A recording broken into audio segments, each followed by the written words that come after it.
We have yet to hear additional revisionist history, of course, about Mr. Bush's torture programs. But after the remarkable series of revelations earlier in the week, those torture programs merit our nightly question to the president-elect: what do we do now? A dozen former generals meeting with President-elect Obama's top legal advisors. In there with them, of course, Eric Holder, Obama's pick to be the Attorney General, Greg Craig, the incoming White House counsel. The generals hoping that torture and the bureaucratization of torture will stop immediately once Mr. Obama takes office. They want Gitmo closed. They want the end of the secret transfer of prisoners, rendition to countries that have a history of torture. More on that later in Bush. And no more authority for the CIA to use harsh interrogation methods, otherwise known as torture.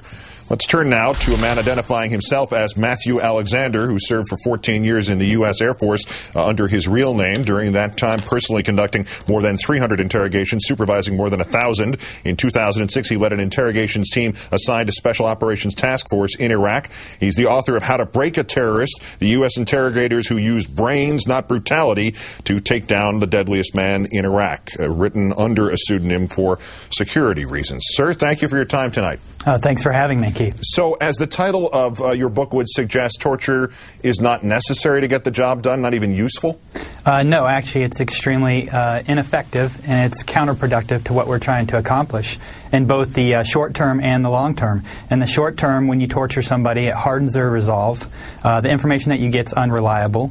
And even if you do get reliable information, you're able to stop a terrorist attack. Al-Qaeda is then going to use the fact that we torture people to recruit new members, and then we're going to have to deal with a whole new wave of terrorists. Torture as a recruiting tool for the other guys. I was particularly struck by that in your piece in the Washington Post the other day. How long is it going to take to undo that damage, to restore America's image in that way, to stop making that be, as you found, the primary reason that foreign fighters were going to Iraq was essentially to avenge the torture at Abu Ghraib and at Gitmo?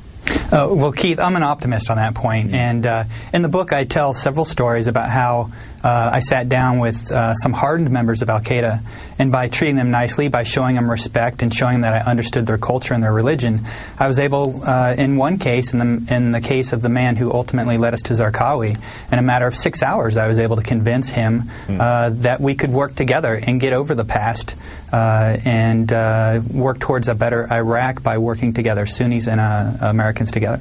So, putting your experience together, along with what you've learned about the value of interrogation and the various different techniques, what would you say to the president-elect? What do you believe interrogation policy should look like in the Obama administration?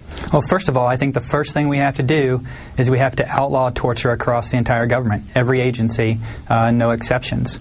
And then the next thing we need to do is we need to improve the way that we train interrogators. I talk in the book about methods that I know from my experience as a criminal investigator that we use during criminal investigations that can be used in intelligence interrogations, but we're not using those, and we're not training our interrogators to use those.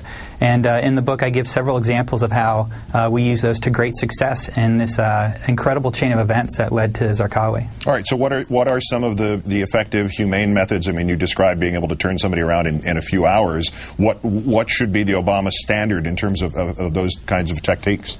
Well, first of all, the approach we need to take from the very beginning is one of rapport-based relationship-building approaches, where we get to know the person, we build a relationship of trust, and then we use things such as intellect and ingenuity to find ways to work together. You know, the way we approach interrogations in general is very important, because interrogations overall is just one facet of how we execute this war. And it has to be conducted in a way that's consistent with American principles. And when we torture, that's not consistent with American principles. That's not what we stand for. And in the book, I talk about how my group of interrogators dared to think a little bit outside the box and use new techniques and achieve great successes. Since torture is not consistent with American principles, as you point out so aptly and so succinctly, give me your assessment, having been on the front lines. Is there value to the idea raised that the Obama administration should either pursue prosecutions against those who were ordered to or perhaps voluntarily tortured, or should there be that other path that has been suggested, sort of a fact-finding 9/11 Commission-style investigation of what happened merely to make sure it doesn't happen again? You know, Keith, I'm not one who can judge or say who should be held accountable for the abuses that have happened in the past. I'm more concerned with the future and moving ahead and improving our interrogation process. I think as far as accountability goes, I'm still in the reserves, I'm still an officer, and I still support my chain of command. But my interest is to improve the way we interrogate so that we can keep our country safer. The former U.S. military interrogator and author of How to Break a Terrorist, who identifies himself now for our purposes as Matthew Alexander, under whatever name. Thanks for your time and your service to this country, especially, I think, the one you're performing now. Thank you.